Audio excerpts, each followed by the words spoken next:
আসসালামু আলাইকুম। আমাদের সেনাপ্রধান আজকে রাওয়াকালাবে একটা অনুষ্ঠানে ভাষণ দিয়েছেন এবং তার বক্তব্যে বেশ কিছু উজ্জীবিত করার মতো ভাষা রয়েছে।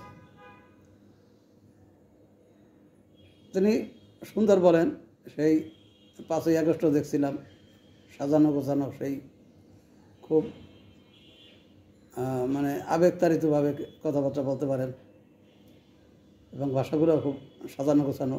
আজকেও ঠিক তাই দেখলাম, কিন্তু আজকে কথার ভিতরে আমাদের দেশের যে বর্তমান যে পরিস্থিতি, সে সম্পর্কে তার কাছ থেকে জাতি যেটা আশা করছিলেন সেই ধরনের কথাই বেরিয়ে আসছে। এজন্য তাকে ধন্যবাদ। আজকে যে অনুষ্ঠানে উনি কথাগুলো বলছিলেন সেটা ছিল বিডিআর বিজয়ের স্মরণসভা। এখন এটা সরকারের বক্তব্য, বিগত আওয়ামী লীগ সরকারের বক্তব্য ছিল এক রকমের, আর ভিকটিমদের বক্তব্য আর এক রকমের। সেটা বিচার একদিন আসবে, তদন্ত একদিন আসবে। কিন্তু যদি সরকারের বক্তব্য সঠিক হয়, আমরা সঠিক বিচারের আশা করি। সরকার যেন তার উপরে যে সেই অপবাদ চাপানো হয়েছে বা ভিকটিমেরা যে তাদের মন থেকে যে একটা অপবাদ দিয়ে আসলে সরকারের প্রতি, বিগত আওয়ামী লীগ সরকারের প্রতি, সেটা যেন লাগু হয়। আর যদি সত্য হয় তাও যেন বেরিয়ে আসে। সেই বিডিআরদের দীর্ঘদিন পর জামিন দেওয়ার দিনটা খুব মনে পড়ে। সেই উত্তরবঙ্গের ঠাকুরগাঁয়ের এক মা মুক্তা বেগম, তার ছেলে সানোয়ার হোসেন, তার চাকরি বয়স ছিল 1 বছর, বিয়ের বয়স ছিল মাত্র 16 দিন। এবং আরও মর্মান্তিক যে তার 5টা ভাই মারা গেছে এবং ওই ছেলেটা তার জীবিত ছিল, একমাত্র ছেলে। যাই হোক, তাদের সেই মিলন দৃশ্যটা দেখছিলাম আমি, ভালোই লাগছিল এবং খুব ধন্যবাদ জানাচ্ছিলাম সরকারকে এরকম একটা উদ্যোগের জন্য। তবে সঠিক বিচারটা যেন হয়, ভিকটিমেরা যেন সঠিক বিচার পায়, সেটাও আশা করি। এখন আওয়ামী লীগ সরকারের কথায় আসি। আওয়ামী লীগ সরকার আমলে আমেরিকা থেকে সাহায্য আসছে, সেটা নিয়ে অনেক কথাবার্তা হইতেছে। সাহায্য আসছে 350 কোটি টাকা। তা আমি বলছিলাম 350 কোটি টাকা এই সরকার, যে বিগত সরকার ছিল, তার যে বড় বড় মেগা প্রজেক্ট ছিল এবং মেগা দুর্নীতি ছিল, এটা তো কত একেবারে প্রমাণিত। অতএব সেই তুলনায় ওই টাকার পরিমাণ এমন বেশি কিছু না। সরকারের পাল্টা ওই টাকার দিয়ে সরকারের বিধানে যে যা ক্ষতি করছিল, তার পাল্টা ব্যবস্থা তারা খুব সহজে নিতে পারতেন। কিন্তু সেটা তো না। বিষয় হচ্ছে সরকার তার নিজে আত্মহত্যার পথ বেছে নিয়েছে। কারণ আমার মনে আছে, রাশিয়ার রাষ্ট্রদূত তাকে সতর্ক করেছিলেন যে পিটার হাস, ডোনাল্ডো বা রোকসানা, এরকম প্রমুখ যে আমেরিকান যে বিভিন্ন দক্ষিণ এশিয়া বিষয়ক নীতি নির্ধারক, এরা যে একের পর এক আসছিলেন। পিটার হাস বাংলাদেশে থাকা অবস্থায় সে পুরা বাংলাদেশ চষে বেড়েছিলেন এবং তার পূর্বপর যারা ছিলেন, সেই মাসিয়া বার্নিকাট বা ড্যান মজিনা বা সেই আওয়ামী লীগের তো আরও শিক্ষা আছে পুরানো দিনে, সেই 2001 নির্বাচনের আগে সেই মেরিয়ান পিটার্সের কার্যকলাপ। আবার তারপরে বিএনপি ক্ষমতা আসার পরেও সেই আওয়ামী লীগ, পরোক্ষভাবে আওয়ামী লীগের সেই হ্যারিকেট আমলেও সেই তার কার্যকলাপ সেই আওয়ামী লীগের ডিসফেভারই গেছে, যদিও আওয়ামী লীগ তখন বিরোধী দল ছিল। যাই হোক, সেটা আওয়ামী লীগ ওগুলো তাদের মাথায় রাখা উচিত ছিল। যদি তারা সতর্ক অবস্থায় থাকতো, তাহলে এই ছাত্র আন্দোলনটাই এইভাবে আসতো না। ছাত্র আন্দোলন, আমি এই শুরু থেকেই আমি অনেকবার বলছি অনেক কথায়, যে ছাত্র আন্দোলনটা ছিল, তারা বাই চান্স ওখানে নেতা হয়ে গেছে। অনেক আন্দোলনের সাথে তারা এটা রিলেটেড হয়ে গেছিলো, কিন্তু তারা যে সরকার পতনের আন্দোলন নিয়ে নামছে তা না। আর মাহফুজ আলমকে যে মাস্টারমাইন্ড করছে, এটাও সঠিক না। এইটা ইউনূস তাকে ডক্টর ইউনূস তাকে মাস্টারমাইন্ড বানিয়ে আরও ক্ষতি করছেন। এবং এটা এইভাবে আরও যারা আছেন এই ছাত্র সমন্বয়কদেরকে যে এই তাদের এই মেটিকুলাসের আখ্যায়িত করা, এটা ছাত্রদের জন্য ক্ষতির কারণ হয়েছে এবং ভবিষ্যতে আরও হবে। কিন্তু বাংলাদেশে যে বেশ কিছু খারাপ লোক, আমি তাদের নাম উল্লেখ করবো না, সেই কুলাঙ্গা টাইপের লোক, তারা যে সরকার পতন করতে গেলে যে দেশেরও বিরাট ক্ষতি হবে সেটা তারা ভাবে নাই, বা সেটা তাদের মাথায় ওটা নেয় না। তারা নিজেদের স্বার্থটাকে বড় করে দেখে, প্রতিহিংসাটাকে বড় করে দেখে। আনলে সেই এই ইউনিট সরকারের অধীনে সেই খুঁজে খুঁজে কেমন করে এই লোকগুলো একত্র হলো, যাদের উপর সন্দেহ সেই বিদেশ থেকে টাকা আনার, সেই তার অধিকাংশ লোকই তার এখন এই সরকারের উপদেষ্টা অথবা বিভিন্ন সুপারিশ কমিটির প্রধান অথবা কেউ সহকারী, তারপরে এই আরও অন্যান্য আনুষঙ্গিক বিভিন্ন দপ্তরই আছে, সেই সচিব, উপসচিব, টিসি, এডিসি বিভিন্ন জায়গায় আছে। হয়তো সবাই টাকা খায় নাই, কিন্তু সেই টাকা যারা খেয়েছে তাদের নিজস্ব লোক ওই ঘাটে ঘাটে বসিয়ে দিয়েছেন। এখন আমরা ওই প্রসঙ্গে টাকা খাওয়া ছাড়াও তাদের গোত্রীভুক্ত লোক, শুধুমাত্র এনটি আওয়ামী লীগ হলেই না, একেবারে ষড়যন্ত্রের অংশ তারা। এরকম লোক দ্বারাও তারা বিভিন্ন পদ প্রতিনিধি নিয়ে আছে। হয়তো টাকা সবাই খায় নাই, টাকা হাসছে সীমিত কিছু লোকের হাতে, তাদের মাধ্যমে বন্টন করছে, কেউ পাইছে কেউ পায় নাই, সেটা ভিন্ন কথা। আর নইলে আমার এরকম মনে আছে একটা বিষয়, আমি নাম উল্লেখ না করে বলবো। একজন বিচারপতি ছিলেন, ও সময় হয়তো বিচারপতি ছিলেন না, সবাই ব্যারিস্টার। তিনি ছিলেন বঙ্গবন্ধুর খুব প্রিয় পাত্র, কিন্তু বঙ্গবন্ধু মরার পরে কিন্তু তার কোনো ভূমিকা তেমন দেখা যায় নাই বঙ্গবন্ধুর বিচারে বা বিচারের জুরি বোর্ডে। এবং কেয়ারটেকার সরকারের সময় 2001 নির্বাচনে, ওই সময় সম্ভবত তিনি উপদেষ্টা হয়েছিলেন, কিন্তু সেখানে কিন্তু লতিফুর রহমানের নির্বাচনে সেই এনটি আওয়ামী লীগের অনেক কার্যকলাপ করছে। এবং তার আবার সন্তান এখন বিচারালয়ে আছে। আর এই বিচারালয়ের আমরা দেখলাম কয়েকটা বিচারের রায়, সেটা একেবারে খুবই আপত্তিকর। এমনভাবে আসামিরা খালাস হয়েছে যে একটা নতুন করে তদন্ত করতে হবে বা করার একটা সুপারিশ দেওয়ার পরেও যদি খালাস করতো, তাও একটা কথা ছিল। ওই রকম মানে শর্ট জাজমেন্টও এরকম কোনো শব্দ আসে নাই,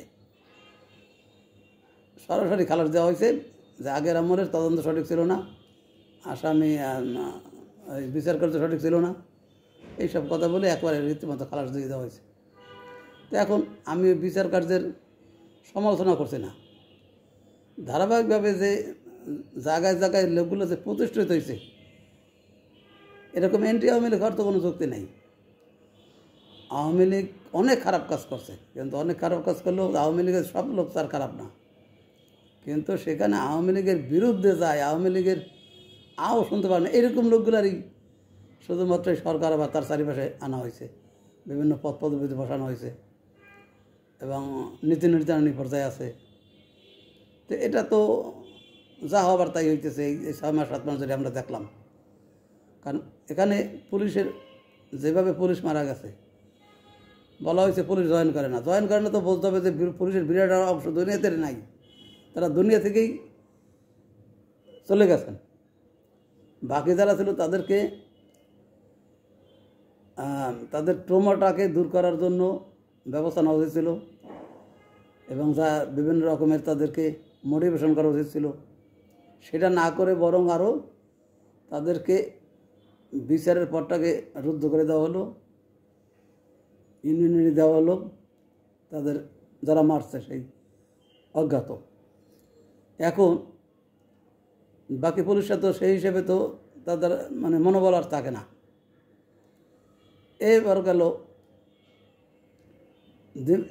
অন্যান্য সময় যে তদন্ত যে স্বৈরাচারের দোষর একটা কথা, এরা তো সব জায়গায়, রাস্তাঘাটে, হাটে, বাজারে, সব জায়গায় কোনো মানুষ এই যে পিয়ন দারোয়ান পর্যন্ত সেই স্বৈরাচারের দোষর এই অপবাদের ভয় পায়। উপরের লেভেল বাতি দিলাম। তাহলে এই যে সরকারি পর্যায়ে বা বেসরকারি বিভিন্ন রাস্তায় যারা সমন্বয়ক, যারা বাইরে দৌড়ঝাঁপ করতেছে, তারা দেয়, সরকার থেকে দেয়। ডক্টর মোহাম্মদ ইউনূস তিনি তো যখন কখন কি বলেন, তার মাথায় যখন যেটা আসে, এই সামনে হাত নেড়ে নেড়ে নেড়ে নেড়ে সবাইকে সুন্দর সুন্দর কথা বলেন। একেবারে মুখের অর্ধচন্দ্রাকৃতি একেবারে হাসিতে ভরে ওঠে। আবার সেই অর্ধচন্দ্রকে হঠাৎ করে নিচের দিকে চলে যায়। হ্যাঁ, তখন তার অবয়ব পুরোপুরি চেঞ্জ। তো এরকম করে করে এই অবস্থা পর্যন্ত আসছে। কোনো ব্যাপার কিছুটাকে সিরিয়াসভাবে নিচ্ছে না। মানে নিজে যাই করুক, কার তো পরামর্শ নিতে পারে, উপদেষ্টার তো অভাব নাই। দপ্তরবিহীন একজন উপদেষ্টাও আছে। আমাদের পয়সাই তো সেই উপদেষ্টার পয়সাটা, বেতনটা হয়, কিন্তু তাকে কোনো দপ্তর না দিয়ে সেই সবার জায়গায় খবরদারি করার জন্য একজন উপদেষ্টা নিয়ে রাখছেন। তারপরে এই যে সামনে ভারত বিরোধিতা, ভারত যে কাজগুলো খারাপ করে সেটার জন্য আমরা সবাই বিরোধিতা করব, কিন্তু ইস্যু তৈরি করবো কেন? তো সেটাই তো হইতেছে। একদিকে ভারতের সাহায্য নিতে চায়, আর একদিকে ভারতের সাথে বিরোধিতা করা। আবার পাকিস্তান নিজেই শেষ, তার সাহায্য নেওয়ার জন্য আমরা একবারে আগবারেই আছি। তাহলে আমি পাকিস্তান, জনগণ তো আমাদের শত্রু না, পাকিস্তানের জনগণের প্রতি আমাদের সিম্প্যাথি আছে, থাকবে। কিন্তু পাকিস্তান সরকার তো সে আমাদের ৭১-এর কোনো কিছুই করে নাই। এখন সেই ৭১-এর বিষয়ে যারা ক্ষমাও চায় নাই, ৭১-এর ব্যাপারে অনুশোচনাও করে নাই। আর এই সরকারে আসার পরে যারা উপদেষ্টা আছে বা বাইরে যারা সমন্বয়ক আছে, তারা ৭১-কেই মানে না। তাহলে এখন মানে কী সুন্দর কম্বিনেশন। তাই এখন আসলো তারা কোটার আন্দোলন, এবং সেটা কৌশলে যখন সরকার পতন হয়ে গেল, এখন তাদের ঝুড়ির ভিতর থেকে সেই ৭১বাদ, বঙ্গবন্ধুবাদ, ভাস্কর্যবাদ, এই বিভিন্ন নামকরণবাদ, তারপরে বিভিন্ন লোকের এই স্বৈরাচারের দোষর, এই জাতীয় কথা মানে ধারাবাহিকভাবে চলতে রইল। মানে দেশের কোনো লোক যে আজকে পরে কালকে কী হবে এইটাই ভাবা মুশকিল। মানে বঙ্গবন্ধুর বাড়ি যেদিন ভাঙে, যে এক মহিলা, হয়তো উনি শিক্ষিকা হবেন, ওই জন্য ওই স্টাইলে একটা ছেলে জিজ্ঞাসা করছে যে এখানে কেমন হবে, বা কোনো একটা বিষয় মহিলাকে প্রশ্ন করছে, হাসিনা পলাই গেছে না কিরে ম্যাটার। মহিলা বলছে, দেখো শিক্ষার মতো আর কি, তোমার সামনে যেটা বোম পড়ে তুমি কেন বসে থাকবা, আর যাই কোথায়। সে মৌমাছির মতো আলানো শুরু করলে সেই মহিলাকে, দেখলাম তো।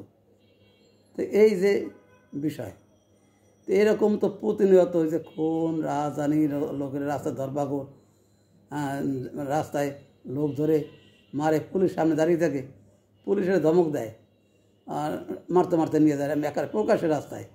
এগুলো তো প্রায় প্রতিদিনই দেখি বিভিন্ন জায়গায়। এ ব্যাপারে কিছু নাই। সরকার এই ষড়যন্ত্র যে এখানে যে বাই চান্স হাসিনার বিদায় আর বাই চান্স সরকার করে দিয়েছে, সেটা তো বলার সুযোগ নাই। কারণ ডক্টর মোহাম্মদ ইউনূস নিজেই তো স্বীকার করছেন যে মেটিকুলাস প্ল্যানে এটা আসছে। তার মানে যদি কোনো দিন হাসিনা যেমন ১৫-২০ বছর পরে তার এভাবে যাইতে হয়েছে, আবার এদেরও তো একদিন যাইতে হবে। তাহলে তখন এই যে স্বঘোষিত যে এই মেটিকুলাসের ডিজাইনের সাজা হলো, তখন এর ভবিষ্যৎ কী হবে? আর যদি ওই কোনো দিনের বিচার আসে, কোনো বিচারের প্রসঙ্গ আসে, তখন তার আসামি খোঁজা লাগবে না, কারণ এ তো স্বঘোষিত যে মেটিকুলার ডিজাইনটা আসছে। আর ছাত্ররাও খুশি হইয়া, সেই মাহবুব আলম খুশিতে গদ গদ ইয়া করে, স্বীকার করে নিয়ে তারপর যেতে সে কী একজন বাংলাদেশের সর্বোচ্চ পর্যায়ের নেতা এবং সব উপদেষ্টা, আবার নাহিদে বিশ্ব শক্তিধরদের একজন আসিফ মাহমুদ, সেই তার কোনো আদব কায়দা লাগবে না, সে কাজটাই তার বড়, মানে কাজপ্রিয় মানুষ, এরকম একটা ফতোয়া দিলেন সেই শিক্ষা ক্রীড়া উপদেষ্টাদের সামনে ক্রীড়া জগতে তখন মিটিং ছিল। তো এখন এই যে বঙ্গবন্ধুর বাড়ি ঘোষণা দিয়ে ভাঙলেন, তখন নিরাপত্তার কোনো লোক নাই, তখন আর সরকারের টনক নড়ে নাই। আবার যখন গাজীপুরে এই উপদেষ্টাদের মানে সমন্বয়কদের কোনো একটা রেকর্ড নাই যে কোনো একটা জায়গায় কারোর উপকার করতে গিয়া মানে মারধর করতে, এই যে বিভিন্ন কলেজে মারামারি, 7 কলেজের আন্দোলন বা বিভিন্ন লোকদের এই যে বাড়িঘরে আগুন দেওয়া, সরিষারের দালাল হিসাবে চিহ্নিত করে কোনো জায়গায় কোনো সমন্বয়করা কাউকে বাঁচাতে যায় নাই। জাতীয় পার্টির অফিস তো উল্লাস করে পড়ছে। আর সেখানে সেই গাজীপুরে একজন প্রাক্তন মন্ত্রী বাড়িতে ডাকাতের খবর পাইয়া বা আগুন লাগার খবর পাইয়া ওরা গেছে উদ্ধার করতে। সেই গল্প সরকার বিশ্বাস করলো এবং পরের দিন একবার সাথে সাথে অপারেশন ডেভিল হ্যান্ড ঘোষণা করলো। আর একই ঘটনা বঙ্গবন্ধুর বাড়ি যখন হলো ঢাকার মধ্যে, তখন কারা মারে, কারা ঘরে জ্বালায়, কারা ঘর ভাঙে এবং কারা সেই বুলডোজার নিয়ে যায়, তখন আর সরকার ওই হান্ট খুঁজে পায় না। তাহলে এই হান্ট যদি মানে আসল হান্ট থেকে যদি নকল হান্ট খোঁজে, তাহলে তো যা হবার তাই হবে। এখন হান্টের তো মানে কার্যকারিতা প্রায় শেষ মনে হয়, আর হান্ট খুঁজে মনে পাওয়া যাবে না। মানুষ বলতে গেছে যে হান্ট পাশে রেখে নকল হান্ট খোঁজা হইতেছে। তাহলে সেই হিসেবে তো সেই নকল হান্টের তো বেশি দিন থাকে না, এটা মানুষ বেশি দিন নেয় না। তো এখন দেখা যাক সামনে কী হয়। এইভাবে যদি চলে, বিএনপির সুমতি উদয় হোক, জামাতের সুমতি উদয় হোক, সরকারকে সঠিকভাবে যে কদিনই থাকুক তাকে তার শাসন কাজ করতে দিক, নির্বাচন যাতে তারা নির্বাচনের একটা ব্যবস্থা যাতে করতে পারে সেজন্য সবাই সহযোগিতা করুক। সেনাপ্রধান তো আজকে তার আশ্বাস দিয়েছে এবং যারা মব করে বা রাজনীতি তারা যে হুলস্থুল করতেছে বিভিন্ন জায়গায়, সে ব্যাপারে তারা একটা কড়া নির্দেশনা আসছে।